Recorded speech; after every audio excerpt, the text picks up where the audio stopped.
Hello दोस्तों, welcome to the GS central. कैसे हैं आप सब। तो हम 72वीं बीपीएससी के लिए जो केमिस्ट्री की सीरीज चला रहे हैं उसका ये सेकंड पार्ट है। तो हम देख लेते हैं। हमारा जो 22nd जो क्वेश्चन है वो इस तरीके से, विच one of the following is correct. Butter के बारे में हमें बताना है कि क्या सही है। क्या ये सुपर कूल्ड ऑयल है, क्या ये इमल्सन है, क्या ये मोलिकुलर सॉलिड है, या नन ऑफ दीज, इसमें से क्या है। तो अगर आप बात करोगे बटर की, तो बटर जो होता है वाटर इन ऑयल इमल्सन होता है। क्या होता है? Water in oil emulsion. Water in oil emulsion इसका सही आंसर हो जाएगा, water in oil emulsion. Next question है, which one of the following is soft test. इसमें से सबसे ज़्यादा सॉफ्ट टेस्ट कौन सा है। अगर बात करोगे सोडियम की, एल्यूमिनियम की, आयरन की और कॉपर की। तो अगर आप बात करोगे जो एल्कलाइन मेटल्स होते हैं, लिथियम है, सोडियम है, पोटेशियम है, इनको हम आसानी से, क्या है, लिथियम है, सोडियम है, पोटेशियम है, ठीक है, इन सबको आप आराम से नाइफ से काट सकते हो। तो सबसे ज़्यादा सॉफ्ट टेस्ट कौन सा हो जाएगा? सोडियम। ऑप्शन नंबर ए इसका सही आंसर हो जाएगा। ठीक है, ये सारे के सारे जो क्वेश्चन हैं सीडीएस असिस्टेंट कमांडेंट इस टाइप के जो अच्छे एग्जाम्स हैं उनसे उठाए गए हैं, और ये 72वीं बीपीएससी के लिए काफ़ी हेल्पफुल होंगे। ठीक है, हमारा जो अगला क्वेश्चन है, which one of the following properties changes with the valency. ठीक है, तो बैलेंसी इसमें ऑप्शंस हैं molecular wait, equivalent weight, molecular weight और डेंसिटी। तो अगर आप इससे बात करोगे, इसका जो सही आंसर हो जाएगा वो हो जाएगा option number B, equivalent weight. जो इक्विवेलेंट वेट होता है वो बेसिकली एटॉमिक वेट और valency is equal to atomic weight upon valency, इस पर डिपेंड करता है। बाकी जो भी हैं मॉलिकुलर वेट, एटॉमिक वेट और डेंसिटी, ये वैलेंसी पे डिपेंड नहीं करते, इसके हिसाब से चेंज नहीं होते। ठीक है, तो मॉलिकुलर वेट इसका सही आंसर हो जाएगा। ओके, नेक्स्ट क्वेश्चन है, which of the following has the maximum density. तो इसमें मैक्सिमम डेंसिटी पूछ रखी है। तो ऑप्शंस में आप दे रखे हैं क्लोरोफॉर्म, वाटर, बेंजीन और आइस। तो इसमें जो सही आंसर हो जाएगा वो क्या होगा। अगर आप बात करो क्लोरोफॉर्म की, तो क्लोरोफॉर्म की जो डेंसिटी होती है 1.49 ग्राम पर सेंटीमीटर क्यूब। वाटर की जो होती है 1 के आसपास होती है सेंटीमीटर क्यूब, और ये दोनों इससे भी कम होती है, 19.0, 0.87 कुछ इस तरीके से होती है। तो इसका जो सही आंसर हो जाएगा ऑप्शन नंबर ए, क्लोरोफॉर्म की डेंसिटी इन चारों में सबसे ज़्यादा होती है। ठीक है, नेक्स्ट क्वेश्चन देख लेते हैं, विच one of the following is use in the preparation of the antiseptic solution. तो एंटीसेप्टिक सॉल्यूशन में क्या क्या यूज होता है, इसमें से देखते हैं। पोटेशियम नाइट्रेट नहीं तो बॉम्ब बनाने में, फर्टिलाइज बनाने में यूज होता है, तो ऑप्शन ये तो गलत हो जाएगा।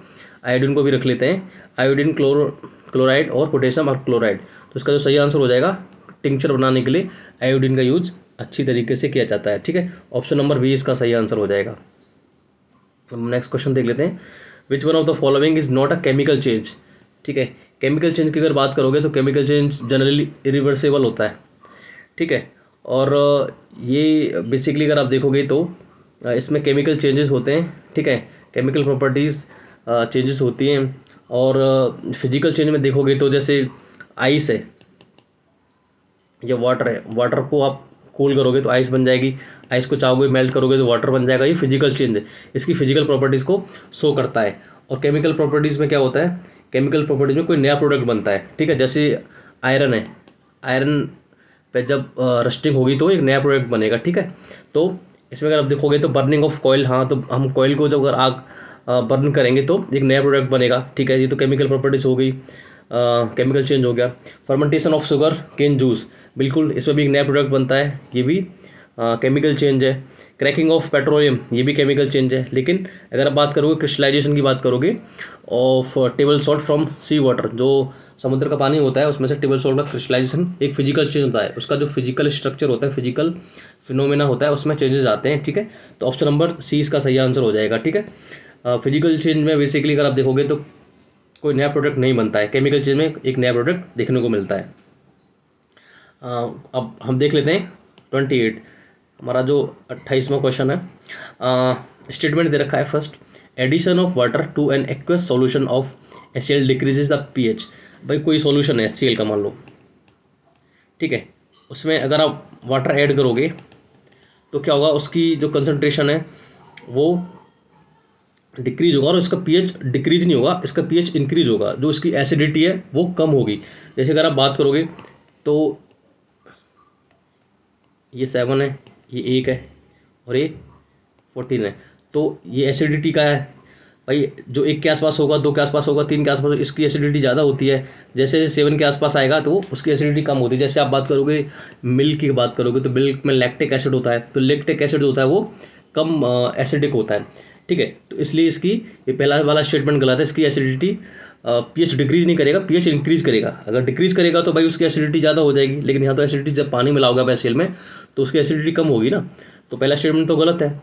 अच्छा, addition of water suppresses the ionisation of hydrochloric acid, ठीक है, HCl, बिल्कुल ठीक है। दूसरा वाला सही है, तो इसमें केवल दूसरा वाला स्टेटमेंट ठीक है। तो देख लेते हैं, पहला वाला गलत है और दूसरा वाला सही है, तो ऑप्शन नंबर डी इसका सही आंसर हो जाएगा, ठीक है। नेक्स्ट क्वेश्चन देख लेते हैं। विच one of the following is a secondary source of light of A fluorescent lamp. जो फ्लोरोसेंट लैम्प होती है बेसिकली उसमें क्या, उसका कॉन्सेप्ट क्या होता है, जो मरकरी पेपर होती है वो एमिट करती है अल्ट्रावायलेट लाइट, ठीक है। ये अल्ट्रावायलेट लाइट वो करेगी जो मरकरी वेपर्स होती हैं। उसके बाद क्या होता है, विच हिट्स, ये हिट करती है फॉस्फोर जो कोटिंग होती है, फ्लोरोसेंट कोटिंग जो होती है उसको हिट करती है और उससे फिर लाइट एमिट होने लगती है। तो सेकेंडरी सोर्स जो हो जाएगा वो हो जाएगा फ्लोरोसेंट कोटिंग, ठीक है। ऑप्शन नंबर डी सही आंसर हो जाएगा। अब हम चलते हैं नेक्स्ट क्वेश्चन पे। विच one of the following is correct, setting of plaster of Paris is a. तो प्लास्टर ऑफ पेरिस को हम देख लेते हैं, फॉर्मूला इसका क्या होता है, CaSO4 इंटू हाफ H2। अगर आप इसमें 1.5 H2 और मिला दोगे वाटर तो क्या हो जाएगा, ये बन जाएगा आपका CaSO4 इंटू 2H2। तो ये क्या होता है, ये जिप्सम होता है, सीमेंट बनाने में काफ़ी काम आता है। तो ये क्या है, hydration leading to another hydrate. तो ऑप्शन नंबर सी इसका सही आंसर हो जाएगा, ठीक है। ये POP है, प्लास्टर ऑफ पेरिस है, ठीक है। तो ऑप्शन नंबर सी इसका सही आंसर हो जाएगा, ओके। नेक्स्ट क्वेश्चन है, which one of the following is heavy water used in nuclear reactor, ठीक है। तो भाई न्यूक्लियर रिएक्टर में क्या होता है, ड्यूट्रियम होता है D2O।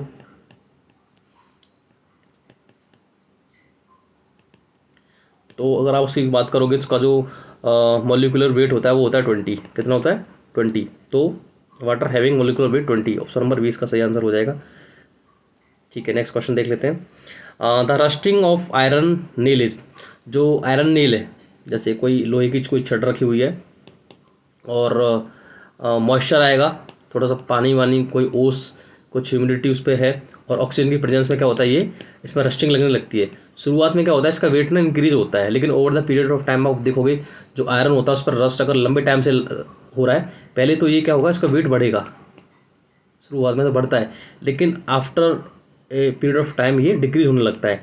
लेकिन यहाँ पे ये पूछ रहा है रस्टिंग ऑफ आयरन, इसमें तो भाई वेट बढ़ेगा, शुरुआत में तो वेट बढ़ता है, तो ऑप्शन नंबर बी इसका सही आंसर हो जाएगा, ठीक है। Which one of the following when dissolve in H2O gives hissing sound. तो भाई आपने देखा होगा कि स्लेक्ड जो लाइम होता है वो हिसिंग साउंड देता है। जैसे अगर आप बात करोगे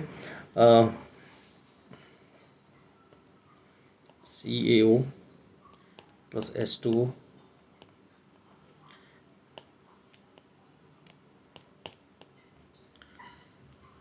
ठीक है। तो स्लेक्ड लाइम इसका सही आंसर हो जाएगा, ठीक है, साउंड से निकलती है। Commercial vulcanisation of rubber involves, क्या ऑप्शन में है, सल्फर, कार्बन, फास्फोरस और सेलेनियम। ये तो आप देखते ही काट दोगे, उसका जो सही आंसर होगा सल्फर का यूज होता है वल्कनाइजेशन में, रबर की वल्कनाइजेशन में सल्फर का यूज देखने को मिलता है। अब देख लेते हैं हम next question. Aqua regia use by all chemist to separate silver and gold of is a mixture of. आपने देखा होगा जो गोल्ड स्मिथ होते हैं, सुनार होते हैं, उनके पास एक सॉल्यूशन होता है, उसमें क्या करते हैं, जो हमारी ज्वेलरी होती है, जैसे स्पेशली सिल्वर को देखोगे तो काली काली सी पड़ जाती है, तो उसको क्लीन करने के लिए ना वो एक्वा रेजिया का यूज़ करते हैं। एक्वा रेजिया बेसिकली देखोगे तो उसमें HCl और HNO3 का रेशियो होता है और ये 3:1 में होता है, ठीक है, हाइड्रोक्लोरिक एसिड और नाइट्रिक एसिड, ठीक है। तो ऑप्शन नंबर एक ही दे रखा है, यही इसका सही आंसर है, 3:1 की रेशियो में होता है, ठीक है, एक्वा रेजिया। तो ऑप्शन नंबर इसका सही आंसर हो जाएगा।